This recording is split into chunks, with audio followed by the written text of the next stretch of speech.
Welcome to Swati law info. आज हम करेंगे the prevention of corruption act 1988। हम बेयर एक्ट रीड करें उससे पहले पर्पस जान लेते हैं इस एक्ट का।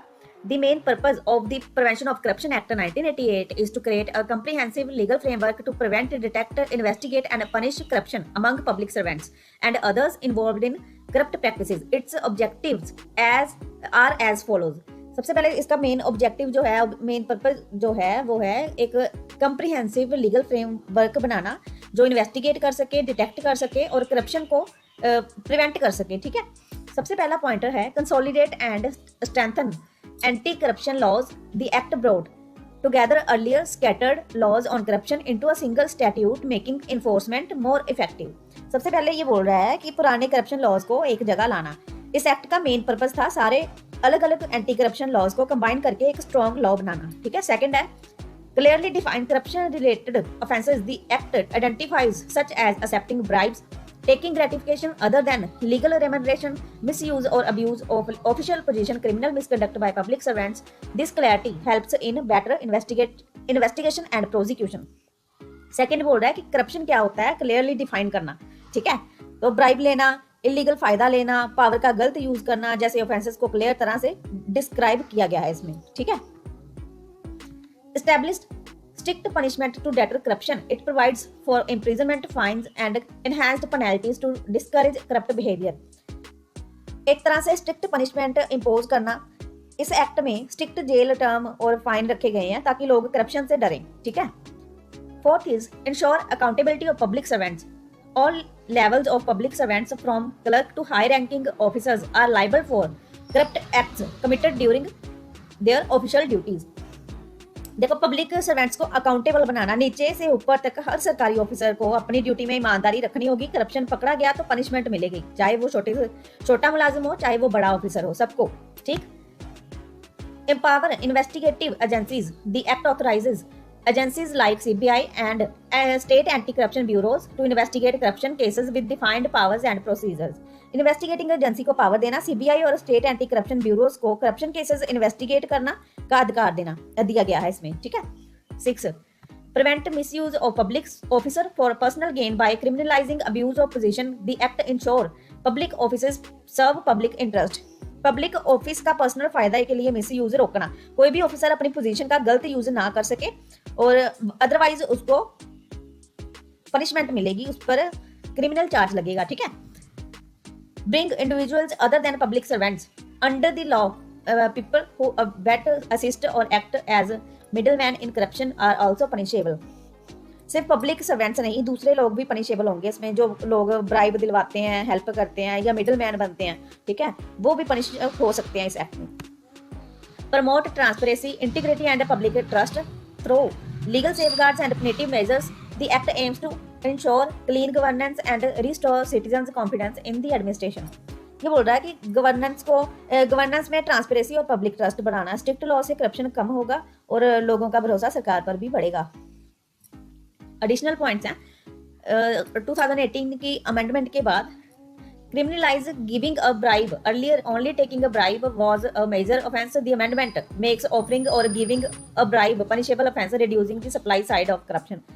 ब्राइब देना भी अब जुर्म है, पहले सिर्फ ब्राइब लेना ऑफेंस था, अब अमेंडमेंट के बाद अब जो ब्राइब देता है वो भी पनिशेबल होगा. Introduce prior sanction for prosecution to protect honest officials. The law requires prior approval sanction before investigating or prosecuting public servants for decision taken in the discharge of official duties. ये बोल रहा है कि investigation से पहले approval जरूरी है। Honest officers को प्रोटेक्ट करने के लिए इन्वेस्टिगेशन या प्रोसिक्यूशन शुरू करने से पहले कंपिटेंट अथॉरिटी का प्रायर सैंक्शन भी चाहिए. Introduce corporate liability. Commercial organisation can now be held liable if their employees bribe public officials. Companies और ऑर्गेनाइजेशंस पर भी जिम्मेदारी बढ़ी इस अमेंडमेंट के आने के बाद. अगर कंपनी का कोई एम्प्लॉय ब्राइब देता है तो कंपनी को भी गिल्टी माना जा सकता है. ठीक है, limit the definition of criminal misconduct. Criminal misconduct is now focused on misappropriation of property, illicit enrichment, possession of disproportionate assets. This narrows the scope to reduce misuse of law while ensuring genuine offenses are targeted. ये बोल रहा है कि criminal misconduct की definition जो है वो simplify हुई है. अब सिर्फ जो दो चीजें मिसकंडक्ट में आती हैं, जैसे सरकारी प्रॉपर्टी का मिसयूज और डिसप्रपोर्शनेट एसेट जो है, इलीगल धन जो है जमा किया गया वो। ठीक है। 13 set time limits for trial, courts are encourage to complete trial in 2 years, extendable to maximum of 4 years, ensuring speedy justice. 13 बोल रहा है कि करप्शन केसेस का फास्ट ट्रैक ट्रायल, कोर्ट को 2 साल के अंदर केस खत्म करने का टारगेट दिया गया है और मैक्सिमम 4 years तक एक्सटेंड हो सकता है ये। 14th है strengthen attachment and forfeiture of illegal property, enhanced provision help confiscate ill gotten wealth more efficiently. ये बोल रहा है कि इलीगल पैसा जो जायदाद अटैच करने की पावर स्ट्रॉन्ग की है, जो पैसा करप्शन से कमाया गया है तो उसको सरकार आसानी से सीज या अटैच कर सकती है। ठीक है। The prevention of corruption act जो है ये एक्ट नंबर 49 ऑफ 1988 है और इसकी एनेक्टमेंट डेट और इन्फोर्समेंट डेट सेम है, दैट इज 9 सितंबर 1988। इसका हम प्रेम्बल जब पढ़ते हैं, ये प्रेम्बल कहता है an act to consolidate and amend the law relating to the prevention of corruption and for matters connected herewith be it enacted by parliament in the 39th year of republic of India as follows. ये बोल रहा है कि ये act जो बनाया गया है इसलिए बनाया गया है ताकि करप्शन से रिलेटेड जितने भी पुराने कानून हैं उनको एक जगह जोड़ा जा सके और उनमें जरूरी बदलाव किए जा सके। साथ ही करप्शन को रोकने के लिए जुड़ी बाकी सब चीज़ों को भी ये एक्ट कवर करता है और इसे भारत की पार्लियामेंट ने रिपब्लिक ऑफ इंडिया के 39th ईयर में पास किया। ठीक। चैप्टर 1।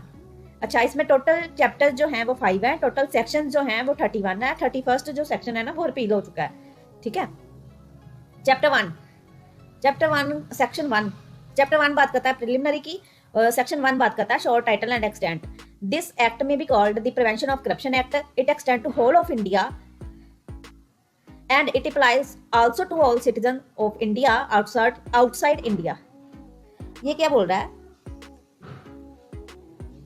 ये बोल रहा है कि इस एक्ट का नाम जो है प्रिवेंशन ऑफ करप्शन एक्ट 1988 है और ये पूरे भारत यानी इंडिया में लागू होता है। ठीक। और ये भारत के जितने भी सिटीजन इंडिया जो कि बाहर हैं उन पर भी अप्लाई होता है। ठीक है। Section 2 definitions in this act unless the context otherwise. इस एक्ट में जब तक कंटेक्स्ट कुछ और ना बताए नीचे दिए गए शब्दों का ये मीनिंग होगा। इस लाइन का ये मतलब होता है हमेशा। ठीक है। 2A election. Election means any election by whatever means held under any law for the purpose of selecting members of parliament or of any legislature, local authority or other public authority।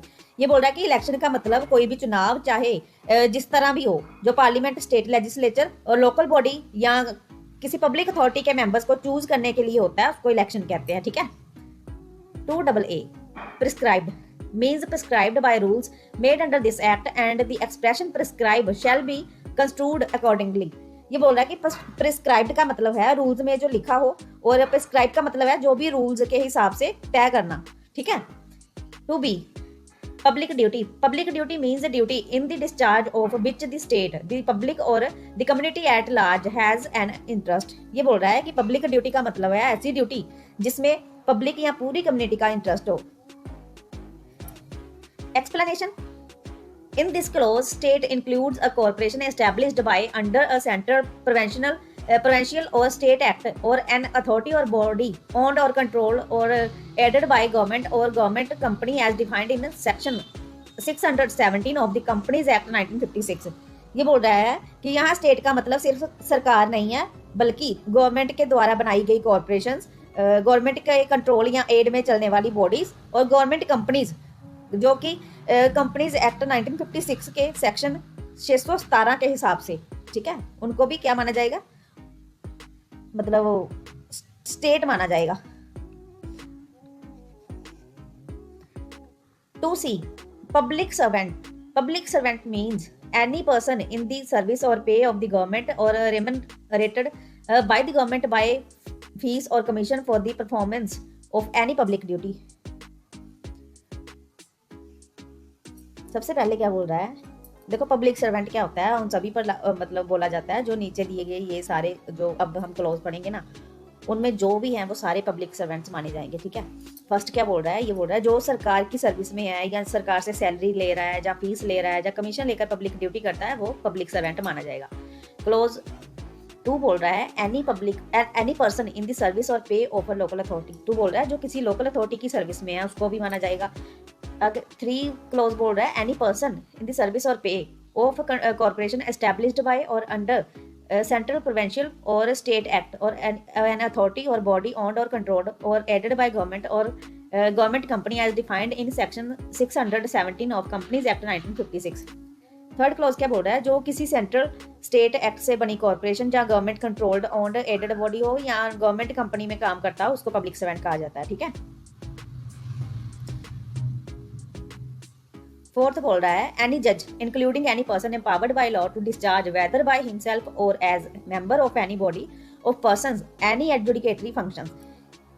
Fourth बोल रहा है कोई भी जज या कोई भी person जिसे लॉ के अंडर एडजुडिकेशन यानी कि फैसला सुनाने की पावर दी गई है वो भी पब्लिक सर्वेंट है। ठीक, फिफ्थ बोल रहा है any person authorized by the court of justice to perform any duty in connection with the administration of justice including a liquidator receiver commissioner appointed by such court। ये बोल रहा है कि कोई भी पर्सन जिसे कोर्ट ने जस्टिस से रिलेटेड ड्यूटी के लिए ऑथराइज किया है जैसे लिक्विडेटर, रिसीवर, कमिश्नर एटसेट्रा। ठीक है, सिक्स्थ है any arbitrator or other person to whom any cause or matter has been referred for decision or report by court of justice or by competent public authority। ये बोल रहा है कि कोई भी आर्बिट्रेटर या कोई पर्सन जिसे किसी कोर्ट या अथॉरिटी ने किसी मैटर को डिसाइड या रिपोर्ट करने के लिए रेफर किया है वो भी पब्लिक सर्वेंट माना जाएगा। Seventh is any person who holds an office by virtue of which he is empowered to prepare, publish, maintain और रिवाइज एन इलेक्टोरल रोल और टू कंडक्ट एन इलेक्शन और पार्ट ऑफ एन इलेक्शन। ये बोल रहा है कि कोई भी पर्सन जो ऐसा ऑफिस होल्ड करता है जिससे उसे इलेक्टोरल रोल तैयार, मेंटेन, रिवाइज करने या इलेक्शन कंडक्ट करने का अधिकार मिलता हो वो भी पब्लिक सर्वेंट माना जाएगा। Next is any person who holds an office by virtue of which he is authorised or required to perform any duty, any public duty. ठीक है, ये बोल रहा है कोई भी पर्सन जो ऐसा ऑफिस होल्ड करता हो जिससे उसे कोई पब्लिक ड्यूटी परफॉर्म करनी हो वो भी पब्लिक सर्वेंट माना जाएगा। Any person who is the president, secretary or other office bearer of a registered cooperative society engaged in agriculture, industry, trade or banking, receiving or having received any financial aid from central government or state government or from any corporation established by और under a central, provincial और state act or authority और body owned और controlled aided by government और government company as defined in section 617 of companies act 1956।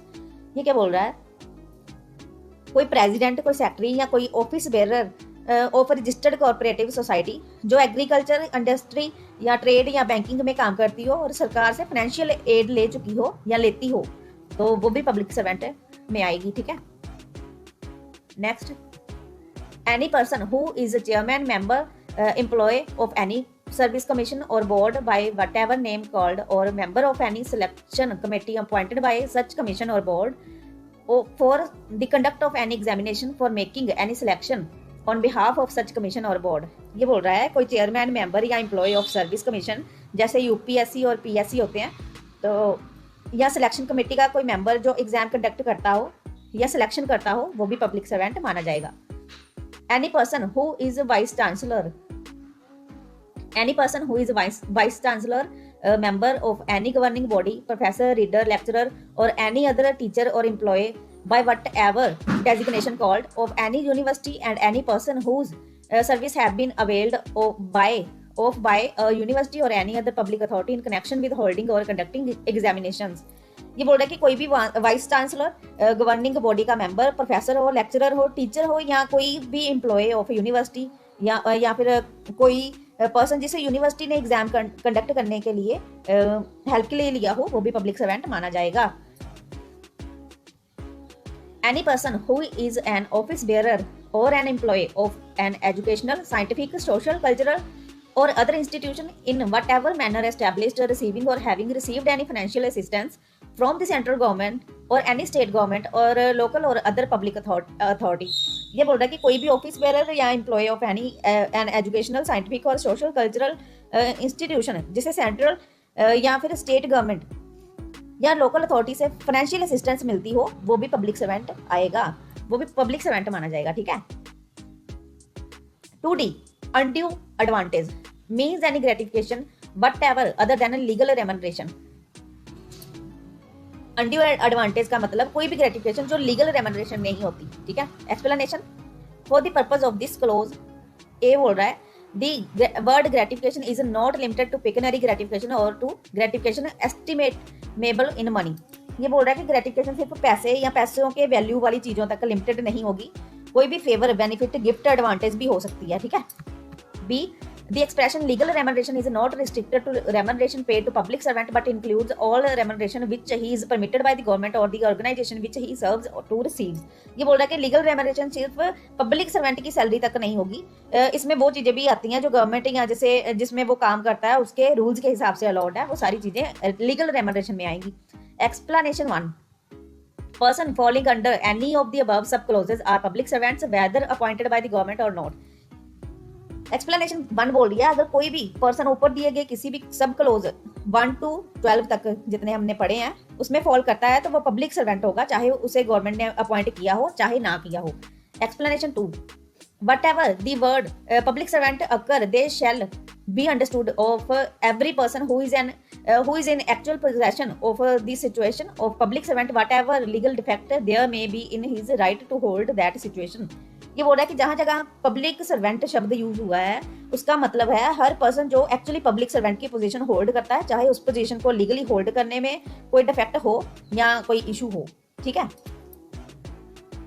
Chapter 2 appointment of special जजेस। Section 3 power to appoint special जजेस। Section 3 का subsection 1 बोलता है the central government or state government the central government or state government may by notification in official gazette appoint as many special judges as may be necessary for such area or areas for such case or group of cases as may be specified in the notification to try the following offences namely। ये बोल रहा है सबसे पहले कि central government या state government जब जरूरत हो एक नोटिफिकेशन यानी कि पब्लिक नोटिस निकाल के ऑफिशियल गजट में पब्लिश करके जितने भी स्पेशल जजेस हैं चाहे अपॉइंट कर सकती है। ठीक है। ये स्पेशल जजेस किसी पर्टिकुलर एरिया या कोई स्पेसिफिक केस या केसेस के ग्रुप के लिए भी अपॉइंट किए जा सकते हैं। स्पेशल जजेस का काम होगा इन ऑफेंसेस का ट्रायल करना। सबसे पहले जो क्लॉज ए दिया गया है ये बोल रहा है any offence punishable under this act, उनका काम होगा इस एक्ट के अंदर पनिशेबल जितने भी ऑफेंसेस हैं उनको लेके। और बी बोल रहा है एनी कॉन्स्पिरेसी टू कमिट और एनी अटेम्प्ट टू कमिट और any abetment of any offences specified in clause A. ये बोल रहा है कि इस एक्ट के अंदर पनिशेबल जितने भी ऑफेंसेस हैं, ठीक है, उन ऑफेंसेस को कमिट करने की साजिश, कॉन्स्पिरेसी करना या अटेम्प्ट करना या ऑफेंसेस की अबेटमेंट करना ये भी आएंगे। ठीक है। 3 का सबसेक्शन 2 बोल रहा है a person shall not be qualified for appointment as special judge under this act unless he is or has been a session judge or an additional session judge or an assistant session judge under the code of criminal procedure 1973। ये बोल रहा है कोई भी person special जज तभी बन सकता है अगर वो सेशन जज हो या एडिशनल सेशन जज हो या असिस्टेंट सेशन जज हो as per the code of criminal procedure 1973। मतलब स्पेशल जज सिर्फ वो ही बन सकता है जो जिसने हाई लेवल जुडिशियल एक्सपीरियंस रखा हो। ठीक है।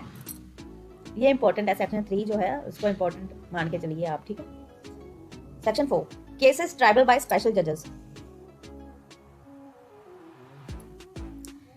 Subsection 1 notwithstanding anything contained in the CRPC or in any other law for time being in force the offences specified in subsection 1 of section 3 shall be tried by special judge only। ये बोला कि चाहे CRPC या कोई भी और कानून कुछ भी कहे, सेक्शन 3 सबसेक्शन 1 में जो ऑफेंसेस दिए गए हैं उनका ट्रायल सिर्फ स्पेशल जजेस ही करेंगे। मतलब करप्शन केसेस और करप्शन केसेस की conspiracy, attempt, abetment normal courts नहीं, स्पेशल जजेस कोर्ट में ही चलेगा। ठीक है ना। Subsection 2 every offence specified in subsection 1 of the section 3 shall be tried by special judge for the area within which it was committed or as the case may be by the special judge appointed for the case or where there are more special judges than one for such area by such one of them as may be specified in this behalf by central government। ये बोल रहा है जो offences section 3 के subsection 1 में include हैं उनको वही स्पेशल जज ट्राई करेगा जिसके एरिया में वो ऑफेंस हुआ है, या वो स्पेशल जज जो उस पर्टिकुलर केस के लिए अपॉइंट किया गया है, या फिर वो जो अगर एक एरिया में ज्यादा स्पेशल जजेस हो तो सेंट्रल गवर्नमेंट डिसाइड करेगी कि किस स्पेशल जज को ये केस देना है, ठीक है ना। Subsection 3, when trying any case special जज may also try any offence other than an offence specified in section 3 with which the accused may under the CrPC be charged at the same trial. ये बोल रहा है जब special जज कोई corruption case try कर रहा हो तो वो साथ में कोई और ऑफेंस भी ट्राई कर सकता है, अगर सीआरपीसी के हिसाब से अक्यूज्ड को वो ऑफेंस भी सेम ट्रायल में चार्ज किया जा सकता हो तो, ठीक है। मतलब अगर अक्यूज्ड ने करप्शन के साथ कोई और क्राइम भी किया हो तो दोनों एक ही ट्रायल में हो सकते हैं, तो स्पेशल जज दोनों को ट्राई कर सकता है, इसका मतलब सिंपल ये है। फोर्थ है subsection 4, notwithstanding anything contained in CRPC, the trial of an offence shall be held as far as practicable on a day-to-day endeavour shall be made and to ensure that the said trial is concluded within a period of 2 years। Fourth बोल रहा है कि CrPC में जो भी लिखा हो उसके बावजूद ट्रायल को जितना हो सके रोज डे टू डे चलाना चाहिए, और कोशिश ये होगी कि ट्रायल सिर्फ 2 साल के अंदर खत्म हो जाए, ठीक है। इसकी प्रोवाइजो आ गई है, provided that where the trial is not concluded within this said period the special जज shall record the reason for not having done so. ये बोल रहा है कि अगर 2 साल में ट्रायल खत्म नहीं हो पाया तो स्पेशल जज को रिटर्न रीजन देने होंगे कि क्यों डिले हुआ, ठीक है। Second proviso provided further that the said period may be extended by such period for reason to be recorded in writing but not exceeding 6 months at a time, so however that the said period together with such extended period shall not exceed ordinary 4 year in aggregate। ये बोल रहा है कि trial period को 6 महीने करके ना, जैसे ट्रायल पीरियड को 6 महीने करके आगे एक्सटेंड किया जा सकता है, लेकिन टोटल जो एक्सटेंडेड टाइम पीरियड होगा ना वो 4 साल से ज्यादा नहीं हो सकता, ठीक है, और ऑर्डिनरी नहीं होना चाहिए। मतलब कि जो टोटल होगा ना, जो ट्रायल पीरियड होगा वो जैसे 6 मंथ एक्सटेंड करके आगे फिर नहीं हुआ तो फिर 6 मंथ जैसे 6 महीने का एक्सटेंड किया जा सकता है, लेकिन टोटल मिला के इन सारे टाइम पीरियड को मिला के 4 साल से ज़्यादा टाइम पीरियड नहीं होना चाहिए, लिमिट एक्सीड नहीं करनी चाहिए 4 साल से ज़्यादा, ठीक है। Section 5 procedure and powers of special जज। सबसे पहले इसका सबसेक्शन 1 बोलता है कि स्पेशल जज जो है, मैं इंग्लिश बेयर एक्ट अब रीड नहीं करूंगी क्योंकि बहुत लंबी चली जाएगी वीडियो। आप बेयर एक्ट जब ये मेरी वीडियो देखेंगे ना, आप बेयर एक्ट आपके हाथ में होना चाहिए और बस पढ़ते जाइए आप, ठीक है ना। तो सेक्शन 5 का सबसेक्शन 1 कहता है स्पेशल जज अक्यूज को ट्रायल के लिए कमिट किए बिना ही केस को ऑर्गेनाइज यानी कि केस को एक्सेप्ट कर सकता है, ठीक है। मतलब अक्यूज को सेशन कोर्ट की तरह कमिट करने की फॉर्मल प्रोसेस जरूरी है, ठीक है। और साथ ही ये भी बोल रहा है कि जब स्पेशल जज ट्रायल चलाएगा तो वो सीआरपीसी में मैजिस्ट्रेट के वारंट केस वाली प्रोसीजर फॉलो करेगा, ठीक है। सबसेक्शन 2 बोल रहा है कि अगर स्पेशल जज को लगता है कि कोई पर्सन डायरेक्टली या इनडायरेक्टली ऑफेंस में इन्वॉल्व रहा हो तो वो उस पर्सन को पार्डन यानी कि माफी दे सकता है, लेकिन कंडीशंस हैं, जैसे कि वो पूरा सच बताए, पूरा बताए कि क्या हुआ है, पूरा सच बताए, सारे सर्कमस्टांसेस को एक्सप्लेन करे और ऑफेंस में इन्वॉल्व सभी लोगों के बारे में सही इन्फॉर्मेशन दे, ठीक है, प्रिंसिपल या अबैटर, ठीक है।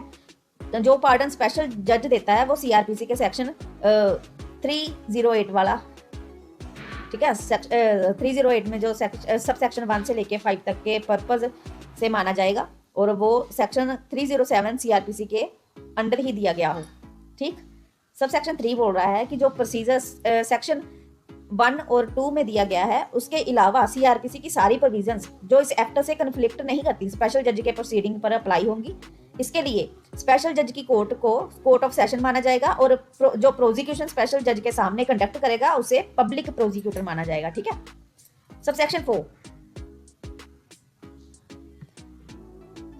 ये बोल रहा है कि सीआरपीसी के सेक्शन 326 सीआरपीसी के जो सेक्शन 326 है एविडेंस बाय सक्सेसर मैजिस्ट्रेट और section 475 proceedings regarding court martial cases special जज के प्रोसीडिंग्स पर अप्लाई होंगे जितना पॉसिबल हो। इन सेक्शन के पर्पज से स्पेशल जज को मैजिस्ट्रेट माना जाएगा, ठीक, लिखा हुआ ना, स्पेशल जज shall be deemed to be a magistrate.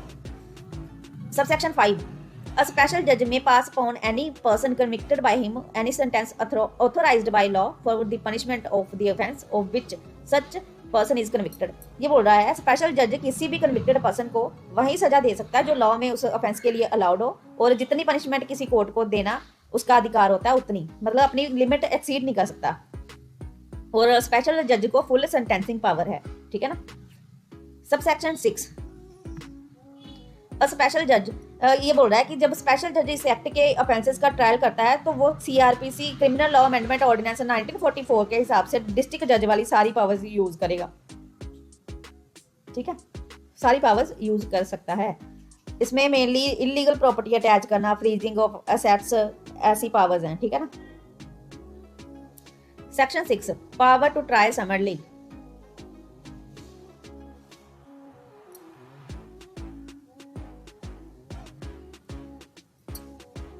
Subsection 1 बोल रहा है कि अगर स्पेशल जज किसी ऐसे ऑफेंस का ट्रायल कर रहा है जो सेक्शन 3 के सबसेक्शन 1 में दिया हुआ करप्शन ऑफेंस हो और जो एक पब्लिक सर्वेंट ने कमिट किया हो, और वो ऑफेंस एसेंशियल कमोडिटी एक्ट 1955 के सेक्शन 12A के सबसेक्शन 1 में दिए गए स्पेशल ऑर्डर या फिर सेक्शन 12A के सबसेक्शन 2A के ऑर्डर कॉन्ट्रावेंशन अल्ट्रा वायलेशन से रिलेटेड हो, तो फिर चाहे सेक्शन 5 के subsection 1 prevention of corruption act या सीआरपीसी के सेक्शन 260 कुछ भी करके स्पेशल जज को केस समरी ट्रायल जल्दी शॉर्ट फॉर्म ट्रायल में कंडक्ट करना होगा, ठीक है ना। मतलब उनमें सिर्फ समरी ट्रायल का प्रोसीजर ही मतलब होगा, अप्लाई होगा। समरी ट्रायल के जो सीआरपीसी के सेक्शन 265 तक अप्लाई होंगे, जितना पॉसिबल हो सकता है उतना।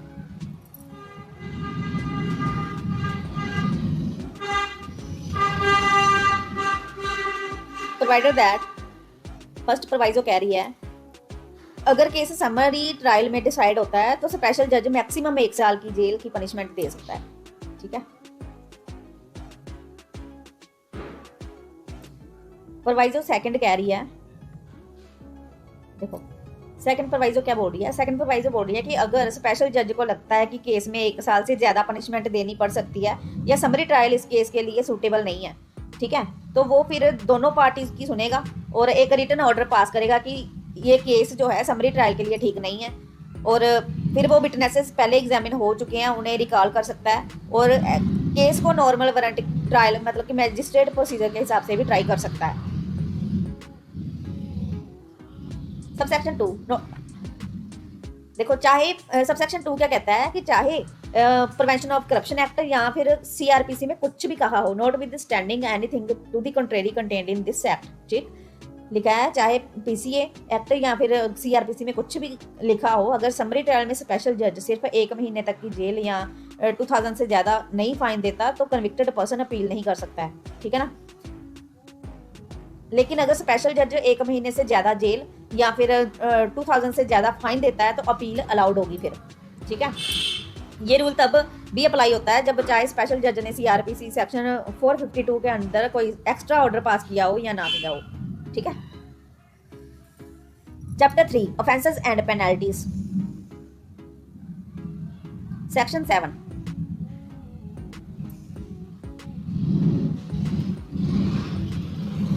ये बोल रहा है कि offences relating to public servant being bribed, ठीक है।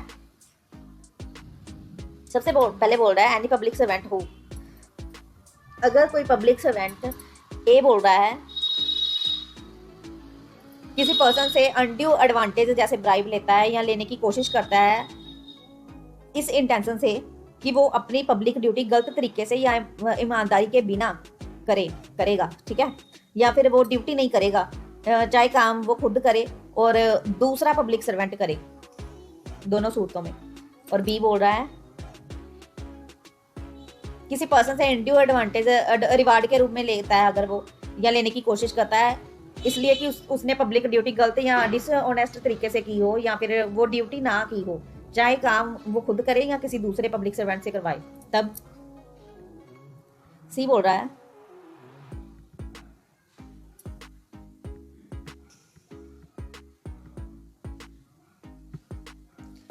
रहा है पब्लिक सर्वेंट ड्यूटी को गलत तरीके से परफॉर्म करे या किसी दूसरे पब्लिक सर्वेंट को फोर्स या इंड्यूस करे कि वो ड्यूटी इम्प्रॉपरली परफॉर्म करे, मतलब कि इन एक्सचेंज फॉर कुछ एक्सपेक्ट करे अनड्यू एडवांटेज ब्राइब वगैरह, तो तो उसकी पनिशमेंट बताई गई है कि 3 साल की सजा होगी उसको, और मैक्सिमम जो 7 साल तक हो सकती है, और फाइन भी हो सकती है। ये 3 साल से कम तो नहीं होगी, लेकिन एक्सटेंड हो सकती है 7 साल तक, और फाइन भी साथ में। एक्सप्लेनेशन 1 बोलती है, अगर कोई पब्लिक सर्वेंट ब्राइब लेने की कोशिश भी करता है तो वो ऑफेंस माना जाएगा, चाहे उसने बाद में ड्यूटी गलत की हो या नहीं की हो। ठीक है, और इलस्ट्रेशन बोल रही है, इसकी इलस्ट्रेशन से समझते हैं। ये बोल रहा है कि A public servant S ask a person P to give him an amount of 5000 rupees to process his routine ration card application on time S is guilty of an offence under this section. ये बोल रहा है कि public servant S citizen P से कहता है कि ration card application time पर प्रोसेस करने के लिए 5000 रुपया दो। ठीक है, तो एस गिल्टी है अंडर सेक्शन 7 के अंदर, क्योंकि उसने अनड्यू एडवांटेज मांगा है यहाँ। ठीक, explanation 2 for the purpose of this section, पहला क्लोज 1 बोल रहा है ऑब्टेन और एक्सेप्ट और अटेम्प्ट्स टू ऑब्टेन, ये 3 टर्म है।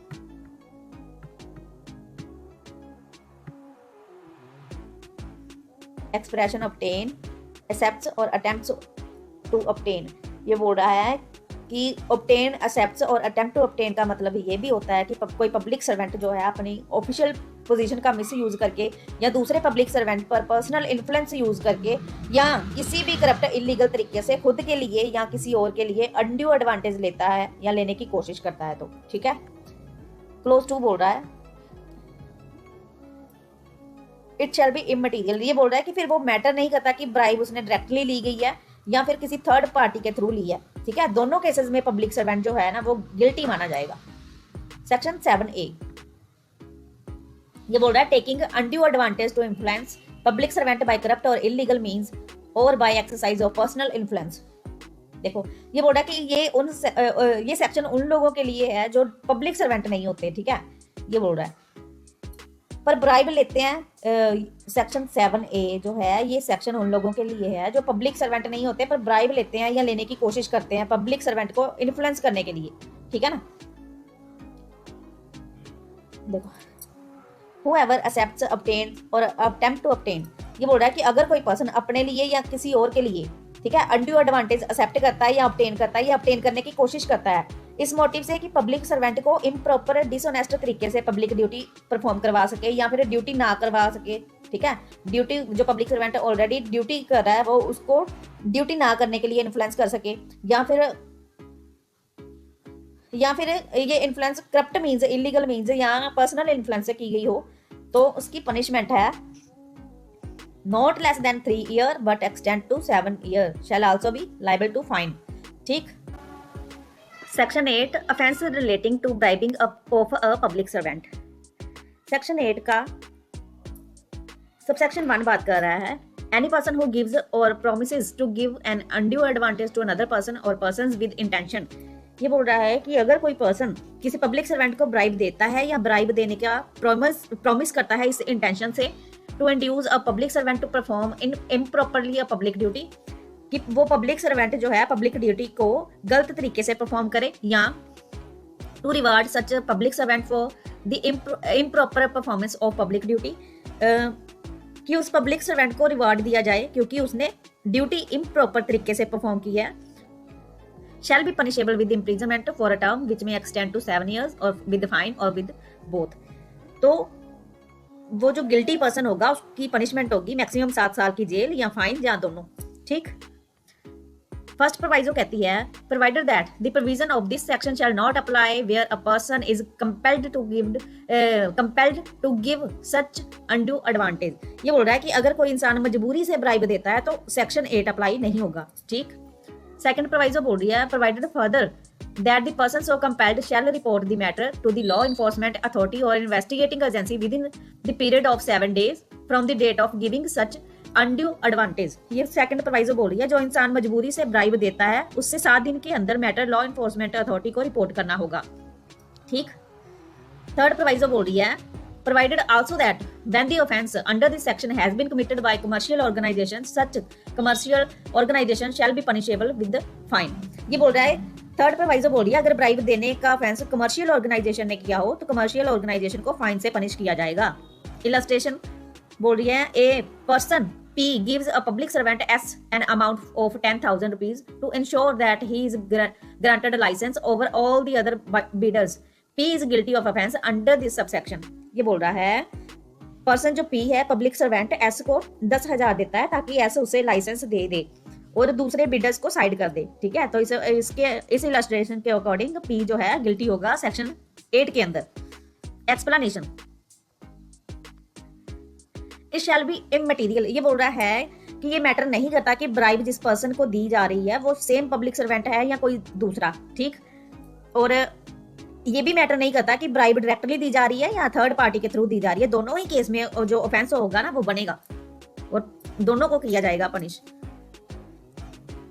Subsection 2, nothing in subsection 1 shall apply to a person if that person after informing a enforcement authority or investigating agency gives or promise to give any undue advantage to another person in order to assist such law enforcement authority or investigating agency in its investigation of the offence alleged against the latter।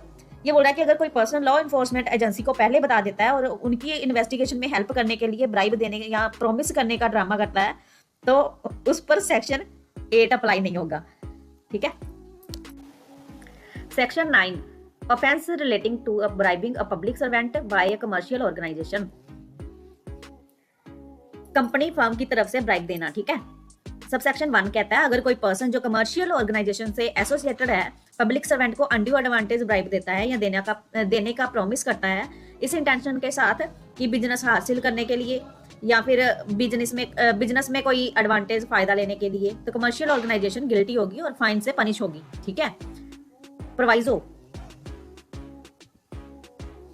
Organisation बच सकती है अगर वो prove करे कि उसके पास जो है एडिक्वेट प्रोसीजर था,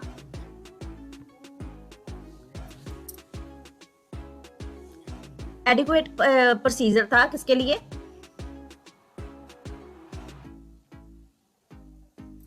एंटी ब्राइबरी सिस्टम के लिए एडिक्वेट प्रोसीजर उसने फॉलो किया था एंटी ब्राइबरी सिस्टम के लिए, जिससे करप्ट एक्ट को रोकने की उन्होंने कोशिश की थी, ठीक है।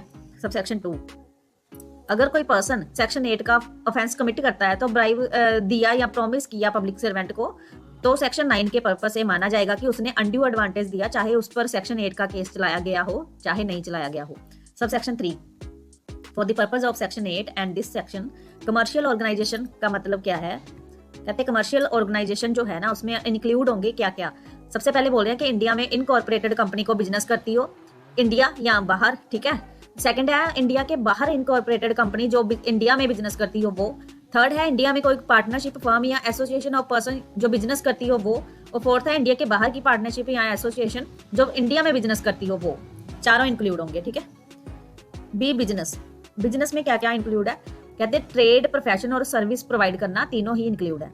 सी बोल रहा है person associated with commercial organisation का मतलब है कोई भी व्यक्ति जो उस ऑर्गेनाइजेशन के लिए या उसकी तरफ से सर्विसेज परफॉर्म करता हो। ये मैटर नहीं करता कि वो एम्प्लॉय है, एजेंट है, सब्सिडरी है या कैपेसिटी उसकी जो है ना इंपॉर्टेंट नहीं है, ठीक है, कोई भी हो।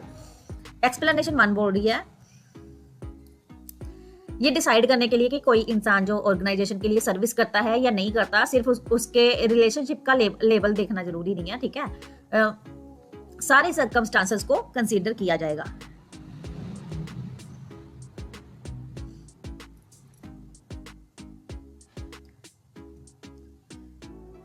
ठीक। एक्सप्लेनेशन 3 बोल रही है अगर इंसान एम्प्लॉय है ऑर्गेनाइजेशन का तो मान लिया जाएगा कि वो उस ऑर्गेनाइजेशन के लिए सर्विस करता है जब तक कि कॉन्ट्रेरी प्रूव ना हो जाए, ठीक। सबसेक्शन 4 बोलता है कि सेक्शन 7A 8 सेक्शन 9 के ऑफेंसेस कोग्निजेबल होंगे, पुलिस बिना वारंट के अरेस्ट इन्वेस्टिगेशन कर सकती है, ठीक है ना। सबसेक्शन 5 ये बोल रहा है कि सेंट्रल गवर्नमेंट गाइडलाइंस प्रिस्क्राइब करेगी जो कमर्शियल ऑर्गेनाइजेशन को हेल्प करे कि उनके एसोसिएटेड पर्संस जो हैं वो पब्लिक को ब्राइब ना दें, ठीक। शेल वर्ड है, ठीक। सेक्शन 10 बात करता है person in charge of commercial organisation to be guilty of offence, ठीक। अगर सेक्शन 9 का ऑफेंस जो है कंपनी की तरफ से जो ब्राइब देना हमने पढ़ा ऊपर, कमर्शियल ऑर्गेनाइजेशन ने कमिट किया हो और कोर्ट में ये प्रूव हो जाए कि ये ऑफेंस जो है डायरेक्टर, मैनेजर या सेक्रेटरी या कंपनी के किसी ऑफिसर के कंसेंट यानी मंजूरी से जानबूझकर इन्वॉल्वमेंट से हुआ है, तो वो डायरेक्टर, मैनेजर, सेक्रेटरी या ऑफिसर जो भी हैं गिल्टी माने जाएंगे और उनको पनिशमेंट मिल सकती है। Shall not less than 3 year but may extend to 7 years and shall word लिखा है, फाइन तो लगेगा ही। ठीक, एक्सप्लेनेशन बोलती है for the purposes of this section director in relation to a firm means a partner in the firm. ये बोल रहा है कि अगर ऑर्गेनाइजेशन फर्म है तो डायरेक्टर का मतलब उस फर्म का पार्टनर होगा। सेक्शन 11 कहता है public servant obtaining undue advantage without consideration from person concerned in proceeding or businesses transacted by such public servant। देखो मतलब कि पब्लिक सर्वेंट जो है ऑब्टेन कर रहा है कोई undue advantage without proper consideration. ठीक है, सेक्शन 11 बोलता है अगर कोई पब्लिक सर्वेंट अपने लिए या किसी और के लिए अनड्यू एडवांटेज यानी कि ब्राइब या फेवर एक्सेप्ट करता है, लेता है या लेने की कोशिश करता है बिना किसी कंसिडरेशन के या इतने कम कंसिडरेशन पर जिससे वो जानता है कि ये चीज इनएडिक्वेट है, काफी है ना, काफी नहीं है, और वो अनड्यू एडवांटेज किसी ऐसे व्यक्ति से लेता है जो उस पब्लिक सर्वेंट के केस प्रोसीडिंग या बिजनेस में इन्वॉल्व है या फिर इन्वॉल्व होने वाला है या फिर जिनसे उसने ऑफिशियल मतलब जिम्मेदारी जुड़ी हुई है उसकी, या फिर ऐसा हो सकता है जो ऐसे किसी पर्सन से रिलेटेड या कनेक्टेड है, तो वो पब्लिक सर्वेंट जो होगा वो गिल्टी माना जाएगा और उसकी पनिशमेंट होगी shall be punishable with imprisonment for a term which shall not be less than 6 months but which may extend to 5 years and shall also be liable to fine. ठीक, अगर सिंपली बोलूं तो अगर पब्लिक सर्वेंट किसी ऐसे person से फायदा लेता है जो उसके काम से जुड़ा हुआ है बिना प्रॉपर पेमेंट के, तो वो पनिशेबल होगा। ठीक है,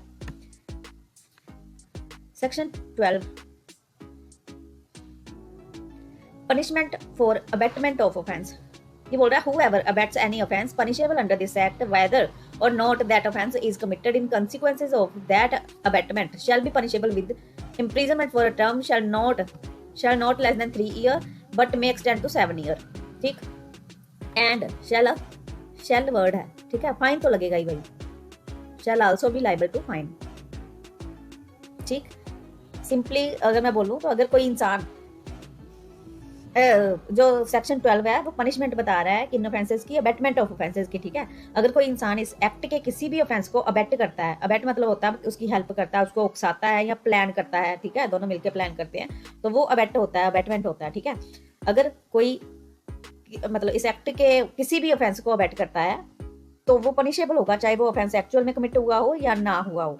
ठीक है, अगर अबेटमेंट हो गई है तो उसकी पनिशमेंट जो है वो मिनिमम 3 साल होगी और मैक्सिमम 7 साल तक होगी और फाइन तो होगा ही साथ में। ठीक है, section 13 criminal misconduct by a public servant. अब पब्लिक सर्वेंट द्वारा क्रिमिनल मिसकंडक्ट जो है उसकी बात हो रही है, तो सब सेक्शन 1 बोल रहा है public servant is said to commit the offence of criminal misconduct. Public servant जो है मिसकंडक्ट तब करता है जब एक क्लॉज बोल रहा है वो डिसऑनेस्टली या फ्रॉडुलेंटली किसी प्रॉपर्टी को या उसके ट्रस्ट में दी गई है या किसी प्रॉपर्टी को जो उसके कंट्रोल में है अपने फायदे के लिए यूज कर ले या फिर किसी दूसरे को ऐसा करने दे, ठीक है, यूज करने दे अपने फायदे के लिए, तो वो लायबल होगा। ठीक, सिंपली बोलूं तो सरकारी प्रॉपर्टी या इंटरेस्टेड प्रॉपर्टी को अपने पर्सनल काम में लगाना क्रिमिनल मिसकंडक्ट माना जाएगा। ठीक है, बी क्लोज है, बी क्लोज बोल रहा है अगर पब्लिक सर्वेंट अपनी जॉब पीरियड में इलिसिटली इलीगल तरीके से अमीर बन जाए, ठीक है ना, तो लायबल होगा। एक्सप्लेनेशन 1 बोल रही है, देखो, a person shall be presumed to have intentionally enriched himself illicitly if he or any person on his behalf is in possession of or has at any time during the period of his office been in possession of pecuniary resources or property disproportionate to his non sources of income which public servant cannot satisfactorily account for। ये बोल रहा है कि अगर explanation one बोल रही है, अगर कोई पब्लिक सर्वेंट जो है या उसके बिहाफ पर कोई और ऐसी प्रॉपर्टी या पैसे पोजेस करे जो उसकी इनकम से डिसप्रपोर्शनेट, यानी कि उसकी इनकम से बहुत ज्यादा है, ठीक है, और वो उनका सोर्स सेटिस्फैक्टरली एक्सप्लेन नहीं कर पा रहा कि वो कहाँ से आए, ठीक, तो मान लिया जाएगा कि उसने इलिसिट वेल्थ जमा कर रखी है, उसने मतलब करप्शन करके पैसा जमा कर रखा है, ठीक। अगर सिंपली मैं बोलूँ तो इनकम के हिसाब से ज्यादा प्रॉपर्टी होना, जहाँ और एक्सप्लेनेशन ना दे पाना, उसको इलिसिट एनरिचमेंट कहते हैं, ठीक है, तो वो लाइबल होगा। एक्सप्लेनेशन 2 कहती है, देखो, the expression non sources of income means income received from any lawful sources. ये बोल रहा है, एक्सप्लेनेशन 2 बोल रही है नॉन सोर्सेज ऑफ इनकम का मतलब है सिर्फ वो इनकम जो लीगल सोर्सेज से मिली है, ठीक। सबसेक्शन 2 आगे पनिशमेंट बता रही है, क्रिमिनल मिसकंडक्ट करने वाले पब्लिक सर्वेंट को क्या पनिशमेंट मिलेगी। तो ये बोल रहे हैं shall not be less than 4 year but may extend to 10 year and shall also liable to fine, ठीक। देखो, मतलब मिनिमम 4 साल की जेल होगी और वो एक्सटेंड होकर 10 ईयर तक हो सकती है, और फाइन तो लगेगा ही। शेल वर्ड है, shall also be liable to fine, ठीक है ना, एंड वर्ड है, एंड फाइन तो लगना ही है, पनिशमेंट कम ज्यादा हो सकती है। Section 14 punishment for habitual offender. अभी ये उन ऑफेंडर्स की बात कर रही है जो हैबिचुअल हैं, उनकी पनिशमेंट क्या होनी चाहिए, ठीक। तो ये बोल रहे हैं कि अगर कोई इंसान पहले से इस एक्ट के किसी ऑफेंस में कन्विक्टेड हो चुका है और बाद में फिर से इस एक्ट का ऑफेंस करता है तो वो हैबिचुअल ऑफेंडर माना जाएगा, ठीक है। तो अगर वो पकड़ा जाता है, ठीक है, तो उसकी पनिशमेंट होगी shall not be less than 5 years but may extend to 10 years and shall also liable to fine. Fine तो होगा ही भाई, ठीक है ना, 5 साल से 10 साल तक की हो सकती है और फाइन तो लगेगा ही। सेक्शन 15 ये बोल रहा है पनिशमेंट फॉर अटेम्प्ट। अगर अटेम्प्ट करने की कोशिश करता है तो उसकी क्या पनिशमेंट होगी। अगर कोई सेक्शन 13, देखो सेक्शन 13 का क्लोज सेक्शन 13 का सबसेक्शन 1 क्लोज ए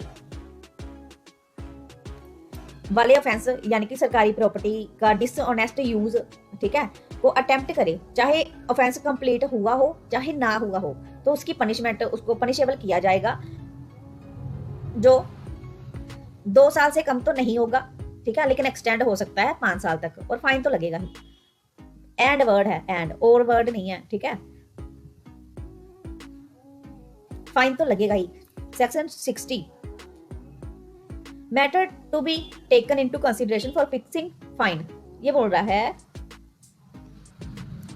कोर्ट जब वो फाइन डिसाइड करेगी ना अंडर सेक्शन 7, 8, 9, 10, 11 और 13 का सबसेक्शन 2 और सेक्शन 14, सेक्शन 15, इन सब में, तो वो ये देखकर अमाउंट फिक्स करेगी। सबसे पहले जो है अक्यूज ने ऑफेंसेस से कितने पैसे या प्रॉपर्टी ऑब्टेन किया, ये अगर कन्विक्शन सेक्शन 13 के सबसेक्शन 1 के बी क्लॉज जो कि इलिसिट एनरिचमेंट की बात कर रही थी उसके अंडर है, तो कोर्ट जो है उन डिसप्रपोर्शनेट एसेट जो है, जो इलीगल वेल्थ जो है, उनको ध्यान में रखेगी, ठीक है, और वो वाले इलीगल वेल्थ जिनको अक्यूज्ड जो पब्लिक सर्वेंट था वो एक्सप्लेन नहीं कर पाया, ठीक है, तो उनकी बात की गई है। मतलब कि अगर मैं सिंपल वर्ड में बोलूं तो फाइन डिसाइड करते वक्त कोर्ट करप्शन से कमाई गई प्रॉपर्टी का वैल्यू कंसीडर करेगी कि कितनी है, ठीक है। आगे चैप्टर 4 जो बात करता है investigation into cases under the act. Section 17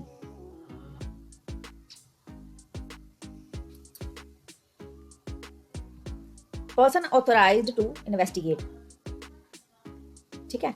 ये बोलता है notwithstanding anything contained in the code of criminal procedure 1973 no police officer below the rank.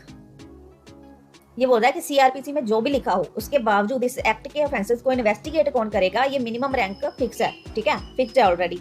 कोई भी पुलिस ऑफिसर, ठीक है, इन्वेस्टिगेशन नहीं कर सकता अगर उसका रैंक इससे लोअर का है। एक क्लॉज बोल रहा है, देखो एक क्लॉज बोल रहा है दिल्ली स्पेशल पुलिस एस्टेब्लिशमेंट में इंस्पेक्टर ऑफ पुलिस से नीचे का कोई भी ऑफिसर जो है इन्वेस्टिगेशन नहीं करेगा, ठीक। बी क्लॉज कह रहा है कि मेट्रोपॉलिटन एरिया जो मुंबई, कलकत्ता, चेन्नई, अहमदाबाद और एनी अदर नोटिफाइड जो मेट्रोपॉलिटन एरियाज है, investigation assistant commissioner of police जो एसीपी से नीचे का कोई नहीं करेगा, ठीक। सी क्लोज बोल रहा है बाकी सब जगह जो नॉन मेट्रो एरियाज हैं, ठीक है, जो नॉन मेट्रोपॉलिटन एरियाज हैं, डिप्टी सुप्रिटेंडेंट ऑफ पुलिस जो डीएसपी है या उनके इक्विवेलेंट रैंक से नीचे का कोई भी ऑफिसर इन्वेस्टिगेशन नहीं करेगा। ठीक, अरेस्ट और इन्वेस्टिगेशन के लिए मैजिस्ट्रेट का ऑर्डर जो है वो नॉर्मली रिक्वायर्ड होता है। ठीक है, ऐसे ऑफिसर जो है मेट्रोपॉलिटन मैजिस्ट्रेट या फर्स्ट क्लास मैजिस्ट्रेट के ऑर्डर के बिना इन्वेस्टिगेशन स्टार्ट नहीं कर सकते और ना ही किसी को वो अरेस्ट कर सकते हैं बिना वारंट के। ठीक है, प्रोवाइजो बोल रही है, देखो फर्स्ट प्रोवाइजो, अगर स्टेट गवर्नमेंट एक इंस्पेक्टर रैंक ऑफिसर को जनरल या स्पेशल ऑर्डर से ऑथराइज कर दे तो वो ऑफिसर मैजिस्ट्रेट के ऑर्डर के बिना इन्वेस्टिगेशन कर सकती है और अरेस्ट भी कर सकती है बिना वारंट के। ठीक है, सेकंड प्रोवाइजो बोल रही है जो सेक्शन 13 के सबसेक्शन 1 में सेक्शन 13 के सबसेक्शन 1 के क्लोज बी जो इलिसिट एनरिचमेंट वाली हमने पढ़ा पहले भी। ठीक है, उस केस में कभी भी इन्वेस्टिगेशन जो है नहीं होगा जब तक कि सुप्रिटेंडेंट ऑफ पुलिस जो एसपी रैंक का ऑफिसर है इन्वेस्टिगेशन शुरू करने का ऑर्डर ना दे। ठीक है, सेक्शन 17A ये बोल रहा है inquiry or investigation of offences relatable to recommendation made or decision taken by public servant in discharge of official function or duties. ये सेक्शन जो है वो 2018 की अमेंडमेंट से ऐड हुआ है इसमें। ठीक है, मतलब कि ये 2018 अमेंडमेंट का एक इंपॉर्टेंट प्रोटेक्शन क्लोज समझ लो इसको। ठीक है, तो ये बोल रहा है देखो, अगर कोई जो अलेज्ड ऑफेंस है पब्लिक सर्वेंट के किसी डिसीजन या रिकमेंडेशन से रिलेटेड हो जो उसने ऑफिशियल ड्यूटी में लिया हो तो पुलिस बिना प्रीवियस अप्रूवल इंक्वायरी इन्वेस्टिगेशन शुरू नहीं कर सकती। ठीक है, अप्रूवल कहाँ से मिलेगा ये बताया गया है। ठीक है, क्लोज 1 बोल रहा है अगर कोई पब्लिक सर्वेंट जो है यूनियन गवर्नमेंट से यानी कि सेंट्रल गवर्नमेंट से रिलेटेड ड्यूटी में था तो अप्रूवल जो है वो सेंट्रल गवर्नमेंट देगी। बी बोल रहा है अगर ड्यूटी पब्लिक सर्वेंट जो है वो स्टेट गवर्नमेंट के अफेयर में ड्यूटी में था तो अप्रूवल जो होगी वो स्टेट गवर्नमेंट देगी। सी बोल रहा है बाकी किसी को जैसे पीएसयू हो जाता है जहाँ लोकल अथॉरिटी वगैरह हो जाती है तो अप्रूवल वो अथॉरिटी देगी जो उस पब्लिक सर्वेंट को हटाने यानी कि रिमूव करने की पावर रखती है। ठीक है, वही अप्रूवल भी देगी। फर्स्ट प्रोवाइजो बोल रही है इसकी, देखो अगर पब्लिक सर्वेंट रिश्वत लेते हुए पकड़ा जाए ऑन द स्पॉट, ठीक है, तो उसको ऑन द स्पॉट अरेस्ट या ब्राइब लेने के अटेम्प्ट करते वक्त पकड़ा जाए तो फिर अप्रूवल की कोई ज़रूरत नहीं है, ये हमने पहले भी पढ़ चुके हैं। ठीक है, सेकंड प्रोवाइजो बोल रही है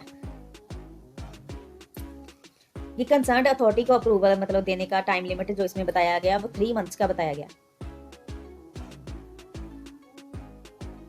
ठीक, 3 मंथ्स और मैक्सिमम 1 मंथ का एक्सटेंशन दिया जा सकता है पर रीजन रिटर्न में होगा। 1 मंथ तक और एक्सटेंड किया जा सकता है लेकिन जो रीजन है ना वो इन राइटिंग देने पड़ेंगे। ठीक, अगर सिंपल वर्ड में बोलूँ तो पब्लिक सर्वेंट के ऑफिशियल डिसीजन की इन्वेस्टिगेशन बिना परमिशन के शुरू नहीं हो सकती। बट जो वो होता है रेड हैंडेड कोर्ट जो होते हैं केसेस जो मतलब रंगे हाथों पकड़े जाते हैं उनमें ऐसी कोई ज़रूरत नहीं है परमिशन लेने की। ठीक है,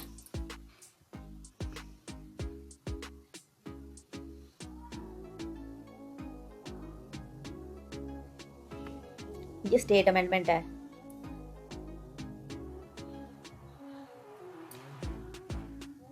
ये स्टेटमेंट है, ये बोल रहे हैं कि J&K में जो स्टेट अमेंडमेंट हुई है ये वाली।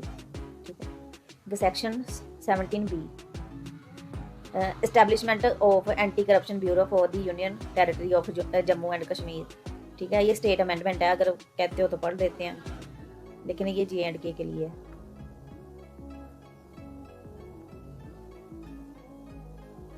करवा दूं, करनी है तो करवा देती हूँ।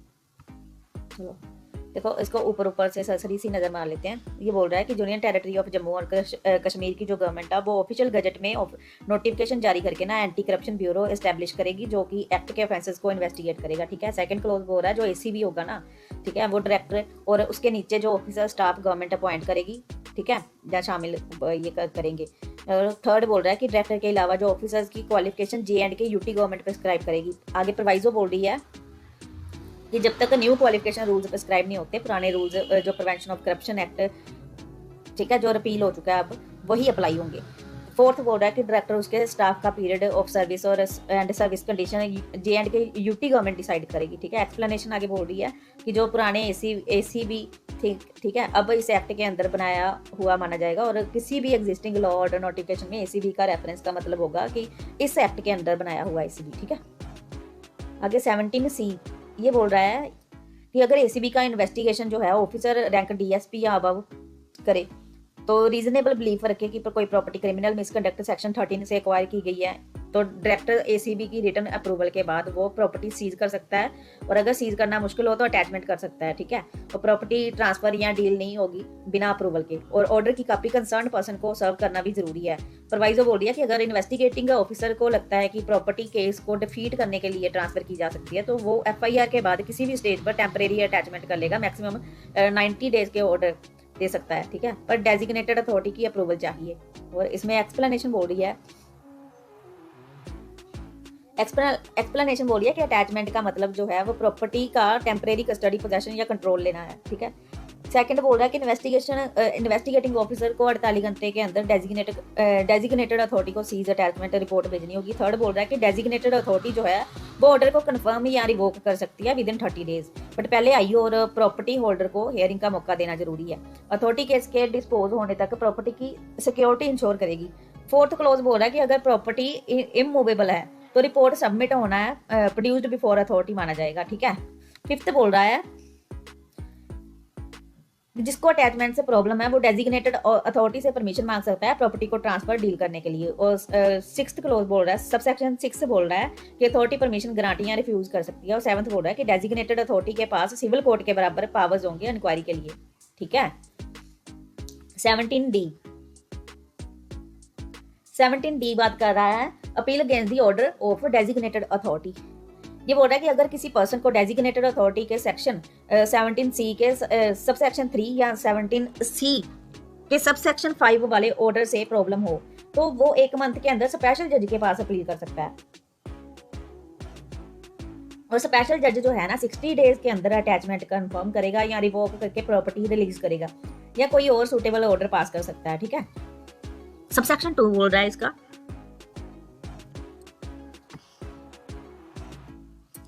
सबसेक्शन 2 बोल रहा है कि अगर स्पेशल कोर्ट अटैचमेंट सीजर से सेटिस्फाइड हो तो वो प्रॉपर्टी फॉरफिट कर सकता है, चाहे जिस पर्सन से प्रॉपर्टी मिली हो कोर्ट में प्रोसिक्यूट किया गया हो या ना किया गया हो, ठीक है।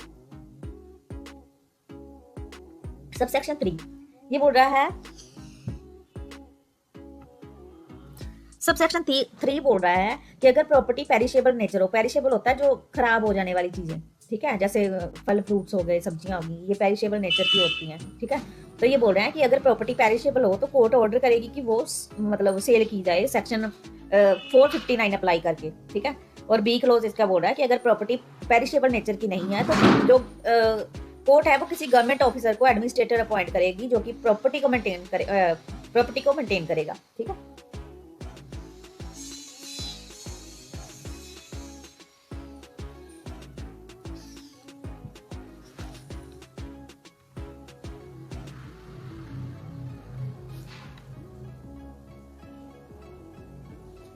सेक्शन 17E ये बोल रहा है कि issue of show cause notice before forfeiture of property, ठीक है।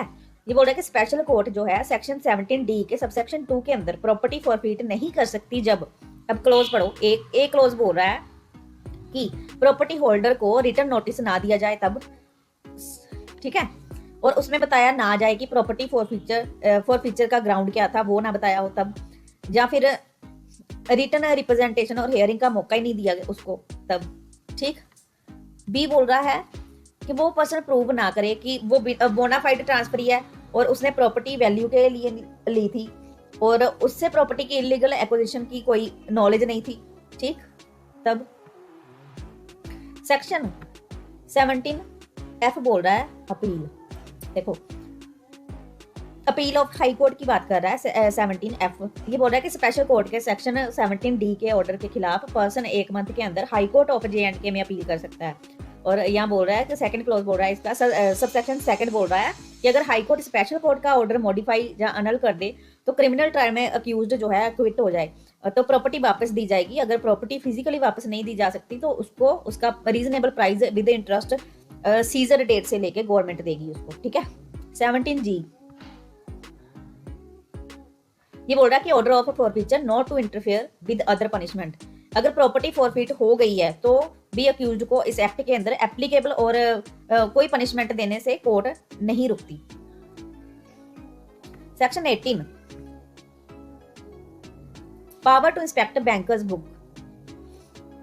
ये बोल रहा है कि अगर इन्वेस्टिगेटिंग ऑफिसर को लगता है कि कोई ऑफेंस कमिट हुआ है और इन्वेस्टिगेशन के लिए बैंक रिकॉर्ड देखना जरूरी है, तो वो क्या करेगी, वो बैंक के बुक्स इंस्पेक्ट कर सकती है और सर्टिफाइड कॉपीज ले सकती है उनसे, ठीक है। और बैंक को पुलिस ऑफिसर को फुल कोऑपरेशन करना पड़ेगा, ठीक है। कुछ रिस्ट्रिक्शन है। ये पावर जो है ये सिर्फ और सिर्फ सुप्रिटेंडेंट ऑफ पुलिस यानी कि एसपी रैंक का बंदा, ठीक है ना।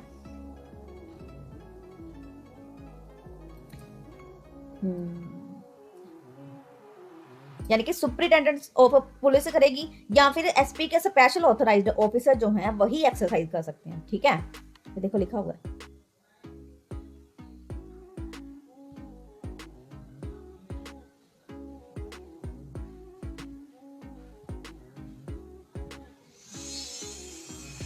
ठीक, आगे एक्सप्लेनेशन क्या बोल रही है देखो। ये बोल रहे हैं कि बैंक और बैंकर्स बुक का meaning bankers book evidence act 1890 के हिसाब से होगा, ठीक। चैप्टर 4A जो बात करता है attachment and forfeiture of property की। Section 18A provision of criminal law amendment ordinance 1944 to apply to attachment under this act. ये बात कर रहा है, सबसेक्शन 1 बोलता है इसका except prevention of money laundering act 2002 के केसेस के अलावा property attachment administration and confiscation के लिए criminal law amendment ordinance 1944 apply होगा, ठीक है। और सबसेक्शन 2 बोल रहा है जहां ऑर्डिनेंस में डिस्ट्रिक्ट जज लिखा है वहां प्रिवेंशन ऑफ करप्शन एक्ट के पर्पस से स्पेशल जज माना जाएगा, ठीक। Chapter 5 sanction for prosecution and other miscellaneous provisions. Section 9 बोल रहा है previous sanction necessary for prosecution. Subsection 1 बोलता है इसका कि कोर्ट कोग्निजेंस यानी कि एक्सेप्ट कर मतलब कोग्निजेंस होता है अपना जुडिशियल माइंड अप्लाई करना, ठीक है, तब तक नहीं ले सकती सेक्शन 7, 11, सेक्शन 13 एंड 15 के ऑफेंसेस के लिए जब तक कि प्रीवियस सैंक्शन ना मिल जाए, ठीक है।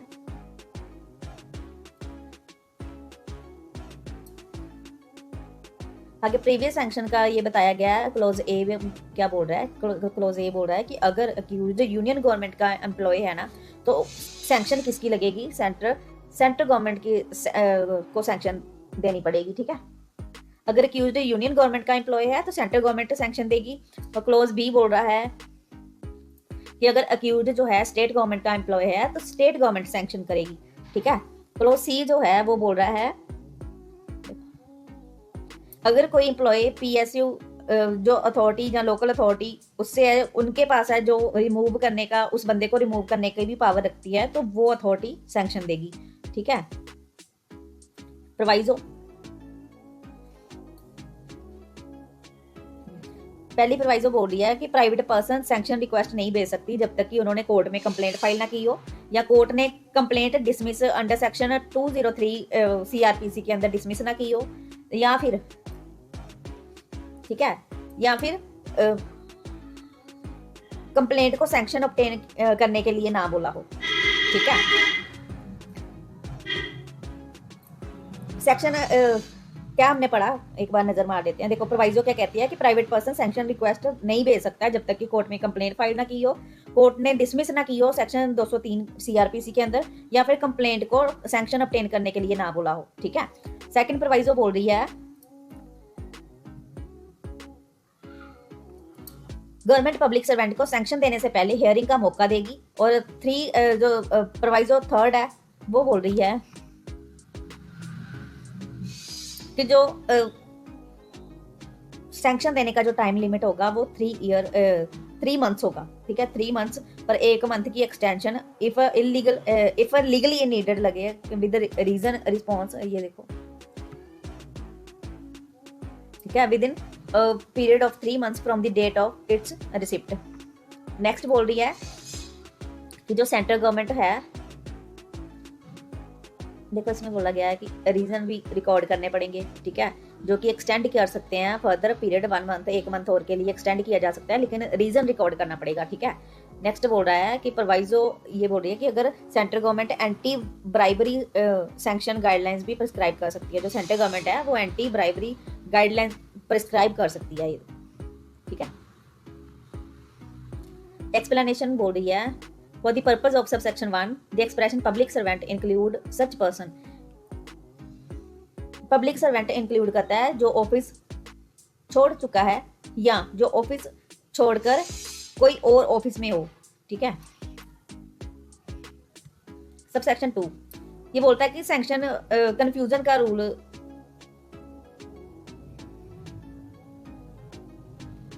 बोल रहा है where for any reason whatsoever any doubt arises as so as to whether the previous sanction as required under subsection 1 should be given by central government. ये बोल रहा है कि अगर डाउट हो कि सैंक्शन कौन दे तो अथॉरिटी जो सैंक्शन देगी वो जो अक्यूज्ड पब्लिक सर्वेंट के ऑफिस के टाइम रिमूव कर सकती वो सैंक्शन देगी, ठीक है ना।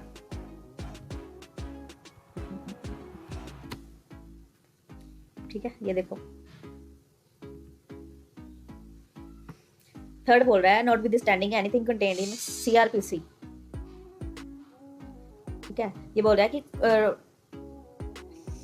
19 के थर्ड में ये बताया जा रहा है कि अपील्स लिमिट्स और ट्रायल स्टे की बात हो रही है, जिसमें बोल रहे हैं कि कोर्ट अपील में ऑर्डर रिवर्स नहीं करेगी सैंक्शन की एरर और ओमिशन पर जब तक कि फेलियर ऑफ जस्टिस प्रूव ना हो जाए, ठीक। और कोर्ट ट्रायल स्टे नहीं करेगी सैंक्शन में किसी छोटी एरर और ओमिशन पर। इंटरलोकेटरी ऑर्डर ट्रायल के बीच के ऑर्डर जो हैं उन पर रिवीजन पावर यूज नहीं होंगे, ठीक। सबसेक्शन 4 जो है 19 का सबसेक्शन 4 है वो बोल रहा है कि कोर्ट डिसाइड करेगी कि सैंक्शन जो एरर से फेलियर ऑफ जस्टिस हुआ है या नहीं, ठीक है। और ये भी देखेगी कि ऑब्जेक्शन पहले से उठाया जा सकता था या नहीं, ठीक। आगे एक्सप्लेनेशन है, ये बोल रहा है कि error include competency of authority to grant. ये है कि एरर ये भी इंक्लूड करती है कि जो अथॉरिटी सैंक्शन ग्रांट कर रही है उसकी कॉम्पिटेंसी क्या है। और बी बोल रहा है कि a sanction required for prosecution include reference to any requirement that prosecution shall be at the instance of specified authority or with the sanction specified person or requirement similar nature. Section 20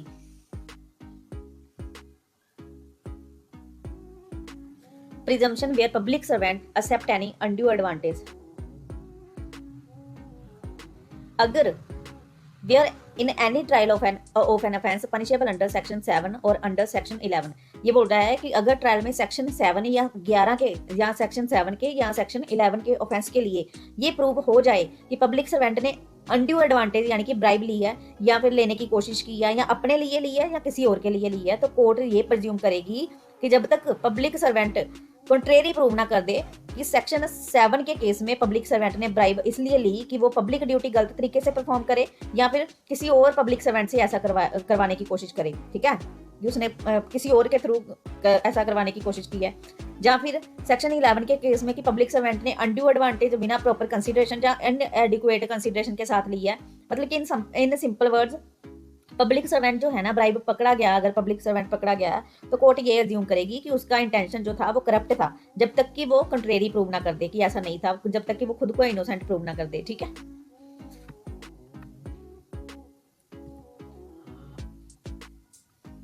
section 21 accused person to be competent witness.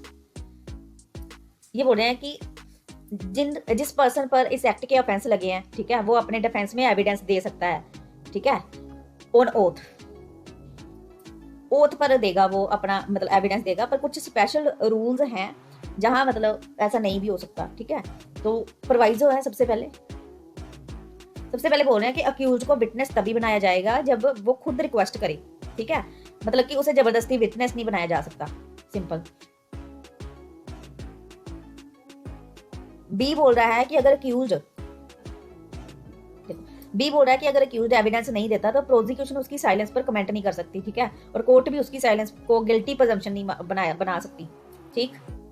सी बोल रहा है कि accused से ये question नहीं पूछे जाएंगे कि उसने कोई पुराना ऑफेंस किया था या वो बैड कैरेक्टर का है, अनलेस उसका कोई पुराना ऑफेंस का प्रूफ करंट ऑफेंस को प्रूव करने में लीगली एडमिसिबल हो, और या फिर ठीक है।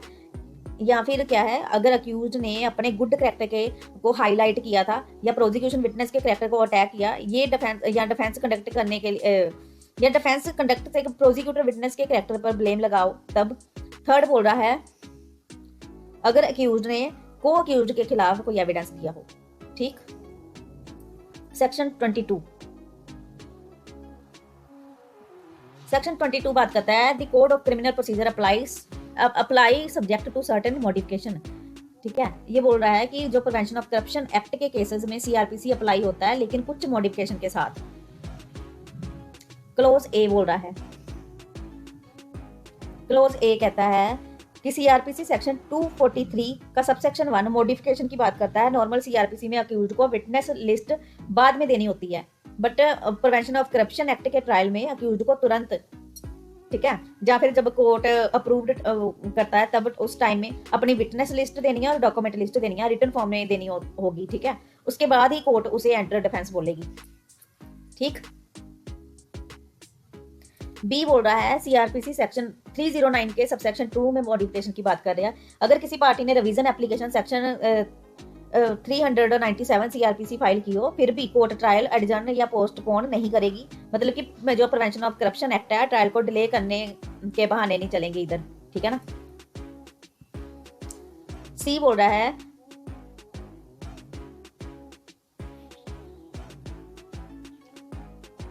कि सीआरपीसी 317 जो है उसमें जज में प्रोसीड विदाउट अक्यूज, यानी कि जज जो है अपनी रीजन रिकॉर्ड करके अक्यूज या लॉयर की एब्सेंस में भी ट्रायल चला सकती है, एविडेंस रिकॉर्ड कर सकता है। और अक्यूज्ड को राइट है कि वो विटनेस को बाद में क्रॉस एग्जामिन कर सके। ठीक है। अक्यूज्ड का राइट है इसमें। डी बोल रहा है कि जो सेक्शन 397 का सबसेक्शन 1 है उसमें मॉडिफिकेशन रिवीजन एप्लीकेशन फाइल होने पर कोर्ट दूसरी पार्टी को नोटिस देगी कि बताए कि रिकॉर्ड क्यों ना मंगवाया जाए। ठीक है। या फिर अगर सर्टिफाइड कॉपी से ही रिकॉर्ड एग्जामिन हो सकता है तो ओरिजिनल रिकॉर्ड मंगवाना जरूरी नहीं फिर। ठीक। सेक्शन 23 मुझे प्लीज कमेंट करके बता देना कि मुझे इंग्लिश बेयर रीडिंग भी रीड करनी चाहिए या सिर्फ आप खुद से कर लोगे, मैं सिर्फ करेक्ट से समझा दूंगा ऐसे सेक्शन के अंदर बोल के आ रहे हैं, क्योंकि मुझे कोई दिक्कत नहीं है इंग्लिश की बेयर रीडिंग भी रीड करने की, मैं कर सकती हूँ। लेकिन वो है कि फिर टाइम बहुत, एक वीडियो जो है ना जो मैं वन शॉट करवाने की कोशिश कर रही हूँ वो 2-2 घंटे के चले जाएंगे, तो उसमें कोई फ़ायदा नहीं है। वैसे भी सेल्फ स्टडी तो ज़रूरी होती है, आपने पढ़े ही होंगे ये, तो ये है कि वन शॉट में मैं कंप्लीट करवा दूँ। ठीक है ना। मेन मोटिव है हमारा कि एक क्विक रिवीजन हो सके हमारी अच्छे से बेयर रीडिंग की, अच्छी वाली रिवीजन। ठीक है ना। सेक्शन 23 बात करता है particulars in charge in relation to an offence under section 13 subsection 1 का ए। ये बोल रहा है कि notwithstanding anything contained in code of criminal procedure 1973। ये बोल रहा है कि चार्ज फ्रेम करते वक्त क्या लिखना है काफ़ी है। ठीक है। सीआरपीसी में जो भी रूल्स हों उनके बावजूद अगर अक्यूज्ड पर section 13 subsection 1 a property miss appropriation के चार्ज लगाए जा रहे हैं, तो चार्ज में ये बताना ही काफ़ी है कि कौन सी प्रॉपर्टी का मिस यूज में से एप्रोप्रिएट की गई है और कौन सी डेट के बीच ऑफेंस हुआ है। एग्जैक्ट टाइम या एग्जैक्ट डेट लिखना जरूरी नहीं है, ऐसा चार्ज सेक्शन 219 सीआरपीसी के हिसाब से एक ऑफेंस माना जाएगा। आगे प्रोवाइजो बोली है इसकी कि फर्स्ट और लास्ट डेट के बीच का पीरियड जो है वो 1 साल से ज़्यादा नहीं होना चाहिए। सेक्शन 24 ओमिट हो चुका है। Section 15 military, naval and air force or other law not to be affected.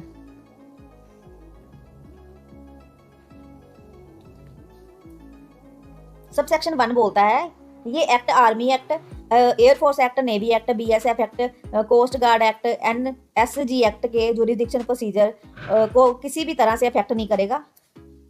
आगे सबसेक्शन 2 बोल रहा है, इसका क्लैरिटी दे रहा है। सबसेक्शन 2 क्लैरिटी के लिए बोल रहा है कि स्पेशल जज की जो कोर्ट है वो ऑर्डिनरी क्रिमिनल कोर्ट मानी जाएगी जब ये मिलिट्री लॉज अप्लाई हो रहे हों। ठीक। सेक्शन 26 स्पेशल जजेस अपॉइंटेड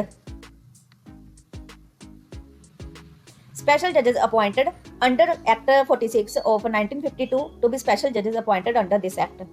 देखो ये बोल रहा है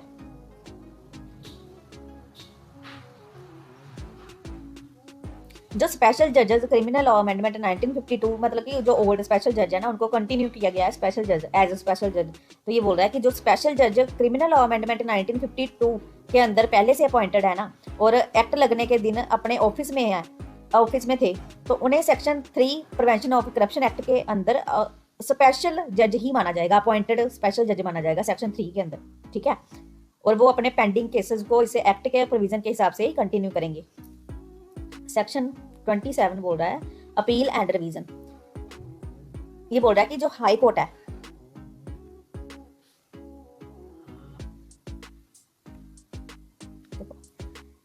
सेक्शन 27 बात करता है appeal and revision by high court, ठीक। ये बोल रहा है कि हाई कोर्ट जो अपील और रिवीजन की वो पावर्स एक्सरसाइज करेगी जो सीआरपीसी में सेशन कोर्ट के केसेस के लिए होती हैं, ठीक है। स्पेशल जजेस की कोर्ट को सेशन कोर्ट के इक्वल माना जाएगा अपील रिवीजन के पर्पज से, ठीक है। सेक्शन 28,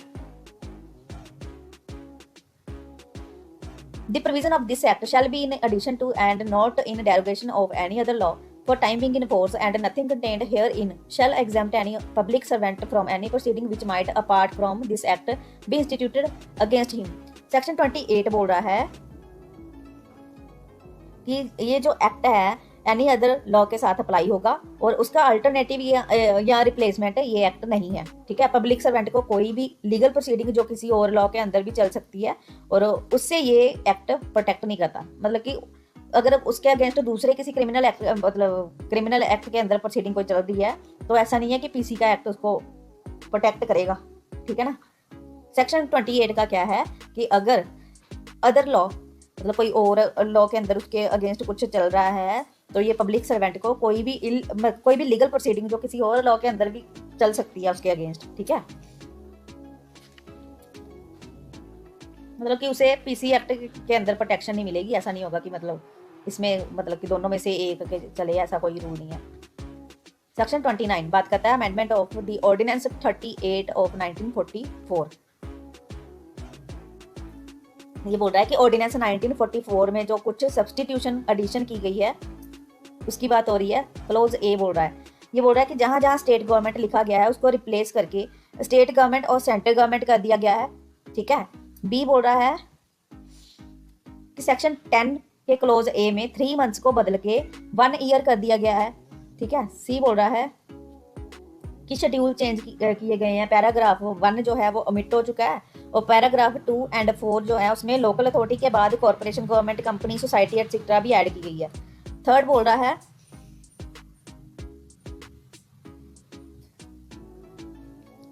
है कि पैराग्राफ 4A रिप्लेस किया गया है जो offence under prevention of corruption act 1988 का। आगे फोर्थ बोल रहा है कि पैराग्राफ 5 जो आइटम 2, 3, 4 को रिप्लेस करके आइटम 2, 3, 4 एंड 4A लिखा गया है। अब section 29A power to make rules. Subsection 1 कहता है कि सेंट्रल गवर्नमेंट नोटिफिकेशन के थ्रू इस एक्ट के प्रोविजन को इंप्लीमेंट करने के लिए रूल्स बना सकती है। सबसेक्शन 2 बोल रही है कि रूल्स में इंक्लूड, ये बोल रहे हैं कि सेक्शन 9 के लिए anti bribery guidelines for companies, section 90 में सैंक्शन गाइडलाइंस, कोई भी मैटर जिसे प्रिस्क्राइब करना एक्ट में रिक्वायर्ड हो वो बना सकती है। सबसेक्शन 3 ये बोल रहे हैं कि हर रूल जो है पार्लियामेंट के दोनों हाउसेस के सामने 30 दिन के लिए रखा जाएगा, ठीक है। 30 दिन के लिए रखा जाएगा, और अगर दोनों हाउसेस रूल में मॉडिफिकेशन चाहें या रूल को रिजेक्ट कर दें तो रूल उस मॉडिफाइड फॉर्म में या बिल्कुल नहीं चलेगा। मतलब कि जो पहले की गई एक्शंस है ना वो वैलिड ही रहेंगी स्टिल। क्या बोल रहा है सेक्शन 29A, क्या बोल रहा है, ये बोल रहा है कि सेंट्रल गवर्नमेंट जो है वो एक नोटिफिकेशन जारी करके रूल बना सकती है, और एंटी ब्राइबरी गाइडलाइन ला सकती है, सैंक्शन गाइडलाइंस ला सकती है, कोई भी मैटर जो प्रिस्क्राइब करना जरूरी है वो कर सकती है, ठीक है। बोल रहे हैं कि कोई भी रूल अगर बनाना है तो दोनों हाउसेस के सामने पहले रखा जाएगा 30 दिन तक, ठीक है। फिर बोल रहे हैं कि अगर रूल में मॉडिफिकेशन चाहें, जब वो रूल को रिजेक्ट करना चाहें तो उन रूल्स को मॉडिफाई नहीं कर सकते हैं जो ऑलरेडी बन चुके हैं, क्योंकि उनके जो ऑलरेडी पहले से हैं जो पहले रूल उस मॉडिफाइड फॉर्म में या बिल्कुल भी नहीं चलेगा, जो पहले से की गई एक्शन वैलिड रहेगी।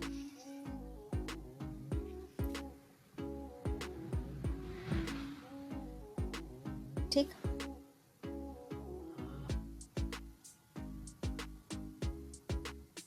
चाहे तो वो मतलब मॉडिफिकेशन भी कर सकते हैं, चाहे तो पूरे का पूरा रिजेक्ट भी कर सकते हैं, ठीक है। लेकिन जो ऑलरेडी पहले से एक्शन की गई हैं वो स्टिल वैलिड ही रहेंगी, ये मतलब है। सेक्शन 30 रिपील एंड सेविंग, ये बोल रहा है कि जो रिपील्स एक्ट है, prevention of corruption act 1947, criminal law amendment 1952, ठीक है, दोनों को रिपील कर दिया गया है। और सब सेक्शन 2 बोल रहा है कि सेविंग क्लोज है ये, ठीक है। ये बोल रहा है कि जो भी कार्रवाई इन रिपील एक्ट्स के अंदर की गई है, अगर वो इस एक्ट के साथ इनकंसिस्टेंट नहीं है तो उन्हें ये एक्ट के अंदर की हुई, सब सेक्शन 2 बोल रहा है कि जो भी कार्रवाई इन रिपील्स एक्ट जो रिपील हो चुके हैं ऊपर हमने जो पढ़ा, अगर रिपील एक्ट के अंदर की गई हैं तो वो, और अगर वो इस एक्ट के साथ इनकंसिस्टेंट नहीं है तो उन्हें ये एक्ट के अंदर किया हुआ ही माना जाएगा, ठीक है।